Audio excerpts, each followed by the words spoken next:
The Turkish ombudsman will visit Ukrainian prisoners held in Russian prisons following an agreement reached with Moscow. Russia still fails to uphold the Geneva Conventions. This is evident from the condition of our soldiers when they return home after captivity. However, it has finally been confirmed that Russia has agreed to allow Turkey's chief ombudsman, Seref Malkots, to visit detention sites for prisoners of war, as he has already done in Ukraine. Dmytro Lubinets, Ukrainian Parliamentary Commissioner for Human Rights, on Telegram.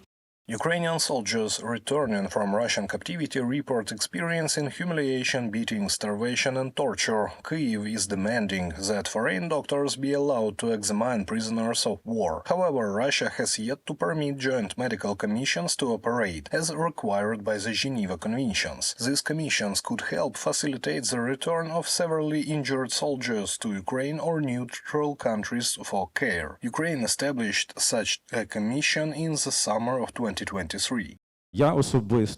I visited one of the camps holding Russian prisoners of war, and injured Russians were asking why there were no exchanges, why they weren't being returned home. The answer lies in the fact that over a year after the creation of a joint medical commission on the Ukrainian side, Russia has taken no action. We are ready to repatriate severely wounded and critically ill prisoners. For over 6 months, Russia delayed Seref Malkoch's visit. The Turkish ombudsman first requested permission to visit at the end of March 2024 after his trip to Ukraine, where he met with the families of missing and captive Ukrainian soldiers and visited the Zapad 1 camp, where Russian soldiers are held.